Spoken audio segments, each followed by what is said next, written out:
Welcome back to Salty Spittoons, Week 3, Episode 3. Good to be back after our little PTO sesh that we had. With the It's your Hawaii. commissions, your commish, cool kid, your co-commish. Say what's up, co-commish. What up, people? All right, we're going to start it off with our contender pretender. We originally started off this slide with, oh, maybe you'll give yours, I'll give mine. But we kind of aligned with who our contenders pretenders are this week. Yeah. Contender, do you want to give a little brief idea as to, or give more info as to the contender and pretenders? Yes. So with Mescal, he almost won last week, missing an entire player from his whole roster. That give and And the with a dud. 0 and a dud from Keon Coleman, which he's got him in his lineup again, so he's trusting him. I would just say that I think this team's a little bit more dangerous than it looked on paper, especially after the draft. Kamara's the big revelation, right? Like we know what Lamar is. Like that's not the Mm-hmm. surprise. We know what AJ Brown is, but Kamara, um, the utilization was there last year. The scheme wasn't. I think they've got the Kubiak family tree over there in New Orleans now helping call the offense. So we're Mm-hmm. seeing this team just come out and score in bunches. They're more creative offensively. So now we see what does Kamara look like in a better ecosystem. And I think that's anchoring him right now. So I think with Kamara playing the way he's playing, this is a significantly more dangerous team because he's got options at receiver to play in, and he's got good floor level second string quarterback. And Lamar's dynamite. He can do anything. So It's that's going off. so when you look at this team, it's not what it appeared to be. That's for sure. And Mm-hmm. then uh for the pretender, it's injuries. That's the name of the game. And there's a couple teams where the injuries are going to really hurt here. But Mm-hmm. Tua, Aaron Jones on and off, CMC injured. I know Kirk's not injured, but he's playing like he's injured, except for one quarter, one out of eight Yeah. quarters. So T. Higgins injury, like there's just so many right now for this team, and it's not like there's not players who could play or fill in. It's just when you think about who's a pretender at this snapshot, it would be our commish because week to week he's a liability with those injuries to lose, Yeah. and it's a long season, but every win and every loss counts. So I'd be Mm-hmm. worried that this 2-0 team is going to be closer to 2-2 before the injuries come back. Yep. I agree with you there. All right. Next up, we'll go through these technical power ranks. We Super had two accurate. super accurate technical power ranks. You had the Poppy and the Drunk ranks. So we had the Poppy. I'm just gonna outline the top six. At the top, you had Mescal Pappy himself, zero bias there. Tony at two, Mario three, Culero four, Josh five, and Rick at six. On the drunk ranks, you had Tony, Anna, Diego. Oh, I guess Tony at number one, which I mean I can agree with that. Textbooks Anna, Diego, Rick, Rookie, and Eli at six. So a lot of difference between both. I'm sure there was a lot of numbers that were crunched on both sides, Clearly. but luckily we came up with our own. So much appreciated, but we got our own right here. Cool kid at for my side, I moved up A Rajas four spots to the number one spot. Rookie went up four spots to the two. Jay Moley went down. I originally had him at number one. And it sucks. He's still a strong team. It's just the matchups have been getting the best of him. Coming in from a non-ranked team is Diego. Look, man, zero QB. Told him it was going to be a risk, but so far it's been a reward. And then finally, to round out the bottom two are going to be Savage Dev and Tex Mexana. Savage dropping the most, and Tex Mexana dropping one spot. On your end? Similar at the top, 1 through 3, Mm-hmm. and Mescal he dropped as a result of the loss. I mean, and the injury to Brown, but Mm-hmm. otherwise, Jay Moley, who was somebody I had ranked highly, at the beginning of the season, his showing his color. So I give him the edge there. Diego and yourself both come into the rankings from being unranked the last iteration of the power rankings. With the big thing with Diego was just that, like you highlighted, maybe the quarterbacks weren't as bad. Gino's been playing really well. I Hmm. Darnold has to. I just think the Darnold pumpkin is gonna. What is it? The carriage is gonna be a pumpkin again pretty soon.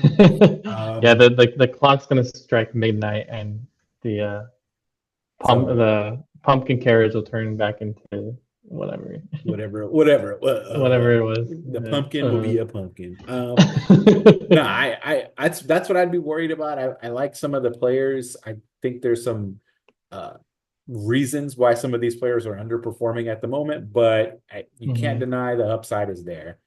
You're not on your own ranks, even though you're undefeated. Can you Just explain yourself? elaborate, explain yourself. Really, it comes down to somehow I've been able to scrap by these wins on J.K. Dobbins, on Trey McBride being the Derek leading Carr.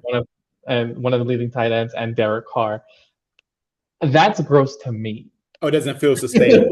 I see. I see. Doesn't feel sustainable. It doesn't feel great, but it's Non worked. And if non-renewable victory source. I see. literally, man, the people I was relying on are all injured. So I'm just like, all right, we're making this work. We're at 2-0.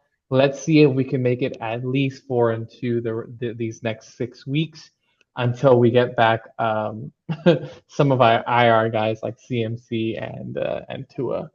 All right. No, I mean, hey, wins count to me. So you got to be on here. Yeah. Even the ugly ones. The ugly ones Hmm. count because if you're Hmm. winning when you're unlucky, then when you're lucky, the or I should say, luck fluctuates. There's going to be a green pasture here for Hmm. you at some point. So it's a good thing you got some out in the mud, some wins in the mud while you were in the mud. So Yeah. that's Yeah. good. And then matchups and pick 'em, we'll go one by one, give it a little bit more time. The first matchup, rookie Little Chubb. Did you want to elaborate on this one? Yes, so let me whip this one up on the screen. Rookie Little Chubb. We both have Hmm. rookie winning and covering the spread. Hmm. I think the big concern is I mean, there's a couple of places for Little Chubb, right? We already highlighted Zamir White. That was one early on. We were like, fake news. This is Mike Davis in a Yeah. Raiders uniform. Like this is Hmm. not it. But DJ Moore with Caleb Williams, just rookie quarterbacks historically don't produce high scoring offenses. And Travis Kelce's utilization is honestly just weird. He's not the first Almost read target on like non-existent. half Yeah. of the passes. Like he's not Hmm. the number one on the team right now. And it might just be for conservation purposes for the end of the season, but Hmm. it's an issue. And then just aside from that, you're just hoping for huge swings, and you've gotten some from Shahid and from JMO. But if those run out at any point with these highly volatile players, clock Yeah, I don't see him breaking pumpkin, 60. Yeah, pumpkin. yeah. I don't see him breaking 60 points if Shahid um JMO ain't carrying. and yeah, exactly. Next matchup, you got Drunk Rick Gulero. I'll talk a little bit on that one. The expected outcome is, I mean, we both aligned that I think, or we think that Rick himself is going to be covering that spread. Mahomes against Atlanta should be a good game, should be a high scoring game. Marvin Harrison Jr. against Detroit could easily replicate what he did last week with that 2 touchdown game. Devontae Adams, Laporta, bounce back game. Honestly, it should be a fun tight end matchup. And then Devontae Smith will more than likely go off against, or even if he doesn't go off against New Orleans, we see it as a potential for the Saints to be up by quite a bit of points, kind of like against Dallas, and they're going to have to be relying on the pass game. Um, that's pretty much it there. Coletto has a solid team, but I just think Rick currently has a higher ceiling than Coletto's team. Anything you want to add there? I think I'm right on the same page, and I think Hmm. that uh, Rick's going to be dangerous going forward because we're starting to see his running back room, which is very small, but starting to be very mighty. So if those Yeah. guys start to produce, he'll be a problem. Next up, Tex-Mex on a Diego. You want to touch on this one? Yeah, so we both have Diego. The 15, that's just too much to give away. This is a Hmm. professional league after all. So we can't do 15, but we both have Diego winning. I think the concerns right now are on Tex-Mex on the side. One, she's dealing with the starting lineup curse, wherein if she puts them in the lineup, they don't play well. So it does it's tough. It's Um, frustrating. Richardson, this offense has been weird. They run like few plays, and it's not working. They're struggling against man coverage. And if you can't beat man and they're allowed to just sit there in man and dominate these receivers, then I don't know what A-Rich is going to do because you don't want them running every play and running the risk of injury. So I'm worried about Rich. I'm worried about neighbors against Cleveland, good defense, and I'm worried about just these. I mean, right now she doesn't have a second quarterback that she's willing to trust. That's really what I think it comes down to for me. Well, I have Tex-Mex on a 6, right? I like her team. Really, it just comes down to her flex. I mean, her two flex spots, which is the super flex spot, which she doesn't have a QB in there. Which I mean, Tyler Huntley is on her bench, and Will Levis is on her bench. So that discrepancy on those 15 points, I mean, that's probably what it is. Yeah, But really, it's not a horrible team. It's just what's going on with Richardson. What's their identity? You get me? And then Olave, what's going on there? That like the fact that he's not getting 13 targets each game, and it's only 2 week sample size. You don't want to always, or you don't want to overreact to these kinds of things. But yeah. I mean, that or Carr's been going ham, and why hasn't Olave been the one um, uh, feasting from that? It's easy.